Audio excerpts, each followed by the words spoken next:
Et salut à tous, et aujourd'hui on va se faire une nouvelle vidéo, unstable, et pas n'importe quel type de vidéo unstable, puisqu'on va parler de draft. Voilà, ça fait longtemps qu'on n'a pas parlé de draft, et comme j'ai participé à un draft unstable récemment, eh bien, je voulais vous en parler, parce qu'il s'est passé des choses, eh bien, assez intéressantes, on va dire. Alors, rappel du draft, comment ça marche, vous récupérez 3 boosters, donc des boosters scellés, là c'est des faux boosters, hein, c'est juste pour vous montrer, et en fait, vous ouvrez votre premier booster, donc vous êtes plusieurs joueurs autour d'une table, hein. Nous on l'a fait à 8, c'est à peu près le nombre de personnes idéal pour drafter en général. Vous ouvrez le premier booster, vous prenez une carte qui vous plaît, vous la posez sur votre pile, voilà, et vous passez le booster à votre collègue, et votre collègue de droite va vous passer son propre booster, vous reprenez une carte dans ce booster là, vous passez, et ainsi de suite. Quand en fait le premier tour est terminé, eh bien on ouvre le second booster, mais cette fois-ci on le fait passer dans l'autre sens, et quand c'est fini on prend le troisième booster, on le fait passer à nouveau dans le sens du départ. Voilà, donc ça c'est pour petit rappel du draft, et une fois qu'on a drafté en fait l'intégralité des 3 boosters, chacun a à peu près 45 cartes, et avec ça on construit un deck qui va nous permettre de faire des parties contre les autres joueurs. Voilà, ça marche comme ça. Donc là, ce qui s'est passé, puisqu'il faut que je vous remette dans le contexte, c'est qu'on n'a pas drafté de manière traditionnelle, c'est-à-dire où on garde les cartes qu'on a draftées en fait à la fin de l'événement. En fait, là on a drafté avec les cartes d'une personne, c'est-à-dire que une personne s'était procuré une boîte unstable, s'était procuré les boosters nécessaires au draft, mais il nous a dit, voilà, à la fin du draft et des parties, je récupère les cartes, elles sont à moi. Du coup, chacun ne récupérait pas les cartes qu'il draftait.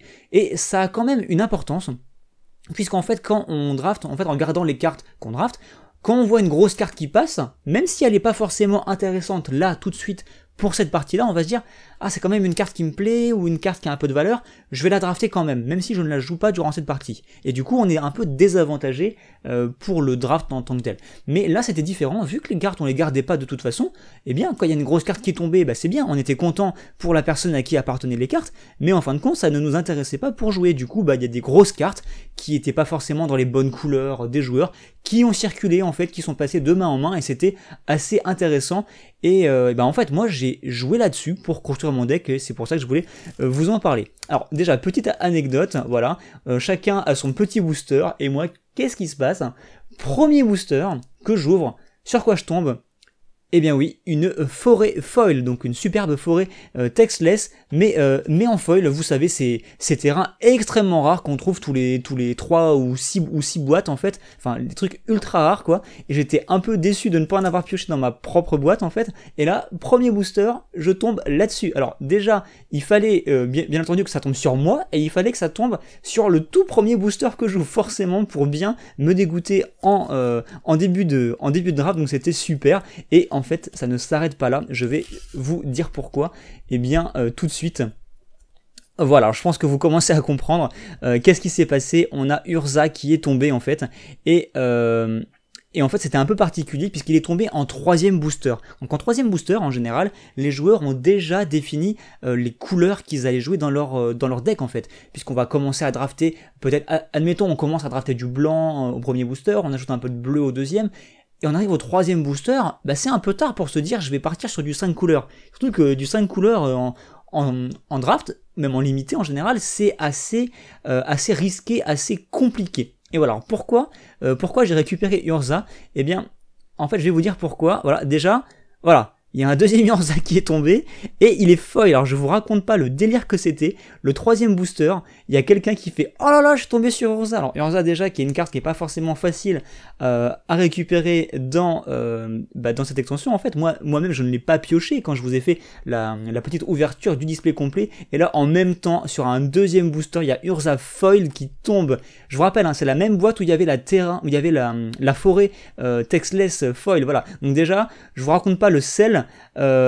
Le sel ambiant dans la salle, enfin dans le salon en fait, quand il y a toutes ces grosses cartes qui sont tombées, et on savait qu'elles iraient à une seule personne, en fait on pouvait pas les récupérer pour nous, on était tous un petit peu dégoûtés, mais bon voilà. Donc du coup, ce qui s'est passé, c'est que les gens qui ont drafté ça, en fait, enfin qui ont ouvert ça dans leur booster, ils se sont dit bon bah c'est cool, c'est bien, mais je peux pas le jouer, c'est pas possible, mon deck est pas fait pour. Il y en avait qui avaient fait des monocouleurs, il y en a qui avaient fait des bicolores, voilà. Et moi j'étais déjà parti en fait sur plusieurs couleurs, et je vais vous raconter pourquoi j'ai décidé de prendre ces Urza là. Eh bien pour cette raison là, la raison que j'avais eh bien cette carte en 3 exemplaires. Donc cette carte, je vous rappelle ce que ça fait. Vous l'engagez, en fait, vous lancez un dé, vous avez une chance sur 2 que ça vous fasse du mana incolore ou une chance sur 2 que ça vous fasse une couleur de votre choix. Et en fait, pourquoi j'avais déjà ça? Eh bien de base, je voulais jouer ramp, je voulais en fait jouer des grosses cartes avec des gros coups de mana, et du coup je voulais me servir de ça, pas forcément pour la couleur, hein, mais pour générer du mana en plus en fait. Et voilà, et j'avais déjà pris ça aussi en fait, pour ramper en fait, pour aller chercher un terrain dans notre bibliothèque. Et je me suis dit, voilà, comme ça, c'est des cartes de rampe, mais qui en fin de compte peuvent aussi fournir des couleurs un peu variées, en fait je me suis dit, bah pourquoi pas, je vais le tenter. Je vais prendre Urza, et le deuxième est arrivé, et j'ai pris le deuxième, et je me suis dit, allez, c'est parti, comme ça, s'il sort, eh bien, ça me fera un très gros avantage, et voilà, je suis parti là-dessus. Donc, du coup, j'ai un peu adapté mon jeu, je vais vous montrer les autres coups que j'avais, et du coup, je suis parti sur un 5 couleurs, bien naturellement. Donc, le Old Fashioned Vampire plutôt, que j'ai récupéré, en fait, je l'ai sidé sur la fin de l'événement, parce qu'en fait, il commençait à faire noir dehors, et du coup, son effet était plus puissant, mais je l'ai pas mis en début de partie. Là, on a un agent du sneak qui est assez marrant, il peut révéler des cartes adverses, en fait, enfin, il peut voler des cartes à l'adversaire s'il joue aussi des cartes sneak, donc c'est assez drôle. Là, j'ai un petit truc qui faisait lancer des dés, parce qu'en fait, au tout début de mon draft, je suis parti plutôt sur du bleu-noir qui jouait avec les dés. Donc ça, voilà, c'est une petite créature que j'ai gardée, qui était sympathique, qui peut se grossir, en fait, en fonction des lancers de dés. Une carte de gestion, j'étais parti vraiment sur du bleu-noir à la base, hein. Une carte de gestion, le Extremely Slow Zombie que j'avais mis en 3 exemplaires en début, puis après, j'ai sidé autre chose. Le Subcontact que je trouve très sympathique, en fait, puisqu'en fait, vous allez pouvoir gérer tour 1, et elle est sortie très souvent tour 1, une carte dans la main de votre adversaire. Il suffit que vous choisissiez une personne en dehors de la partie, en fait, donc un joueur un petit peu troll ou quelqu'un qui avait déjà perdu contre la personne contre qui vous jouez et qui avait une certaine rancune envers cette personne. Vous balancez ça et en général ça vous avantage, ça va retirer une carte assez gênante de votre adversaire. C'était plutôt pas mal. Une petite gestion qui met des bonnes petites baffes, voilà. Et après voilà, on commence un peu à rentrer dans le lourd. Il y a en fait pas mal de rares, donc tout ça en fait, tout ça c'est des rares que j'ai récupérées et des grosses rares, donc je vais vous montrer tout ça. Donc déjà X, comme je vous le disais au début, j'étais vraiment parti sur du bleu noir, et X en fait il est juste génial. Alors X en fait, je l'ai joué à 2 parties, 3 parties même, et il s'est fait gérer genre mais direct quoi. Il arrive sur la table, pouf, il se fait gérer, et alors que je l'avais joué en fait assez tôt, genre tour 2 ou tour 3, et pourtant non, il se fait gérer.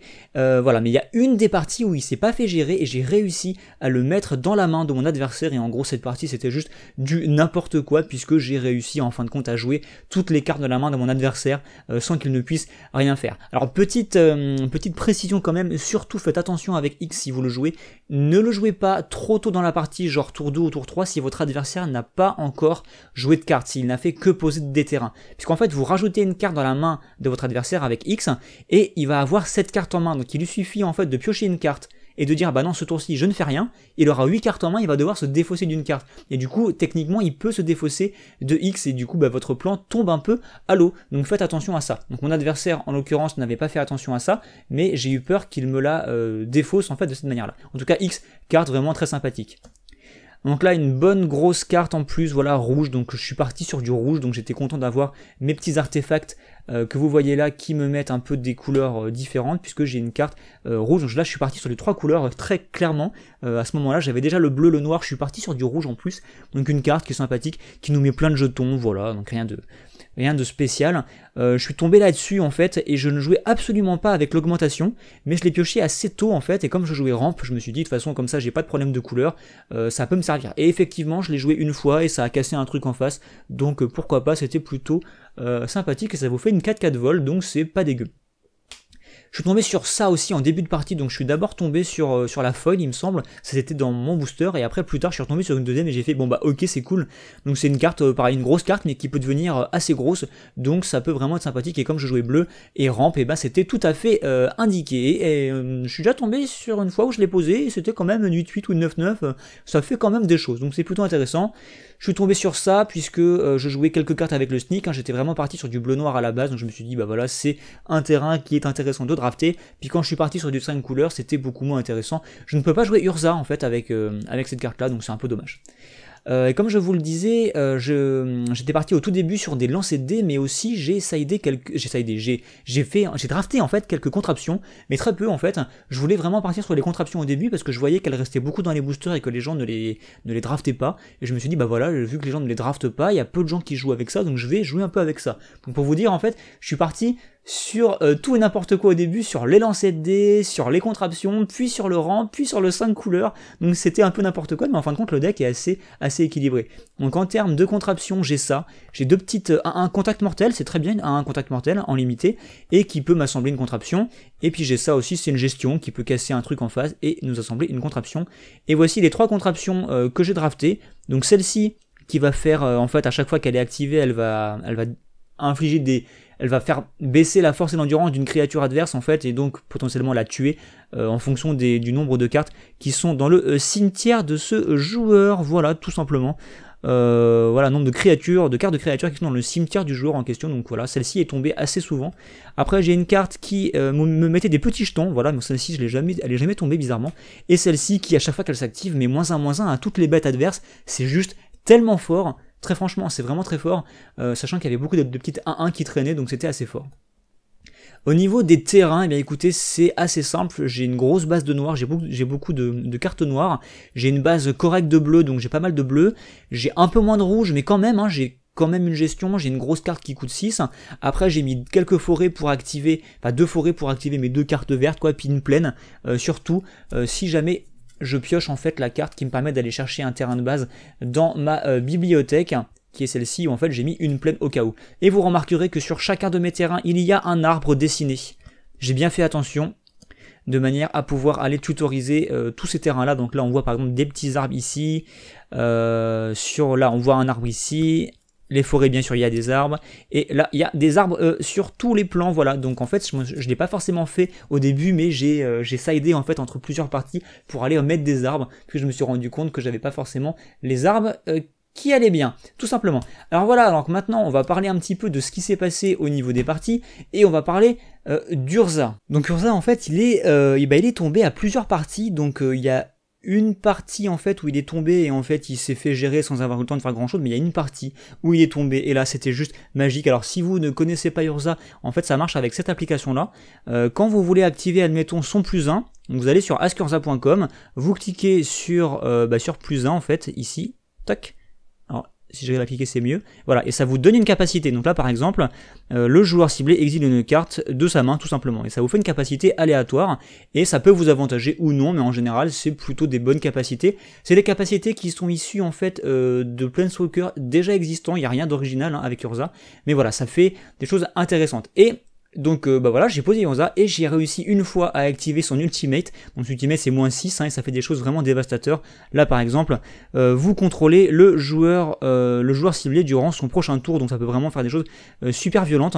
Et en fait moi la capacité sur laquelle je suis tombé, c'était tout simplement d'infliger 10 blessures à mon adversaire et à chaque créature qu'il contrôle. Autant vous dire que la partie s'est terminée assez rapidement. Voilà, donc moi personnellement je suis assez content de mon draft et d'être parti sur cette mécanique un peu spéciale, puisque j'ai réussi à sortir Urza une fois comme il fallait, de manière bien dévastatrice. J'ai réussi à sortir X une fois et il a fait vraiment des choses ultra violentes, donc ça m'a beaucoup plu. Après j'ai pas forcément tout gagné, on n'a pas eu le temps de faire beaucoup de matchs en fait, mais j'ai gagné, en gros j'ai gagné le premier, et le deuxième j'ai dû perdre avec 2-1 quoi, voilà, un truc comme ça. Mais en tout cas les parties étaient vraiment intéressantes. Je remercie la personne qui m'a prêté ces cartes là pour que je puisse vous présenter la vidéo, pour que je puisse vous présenter ce deck en vidéo. Je lui rendrai ses petits Urza et notamment son petit Urza foil. Et voilà, donc c'était à peu près tout pour cette vidéo, j'espère que ça vous a plu.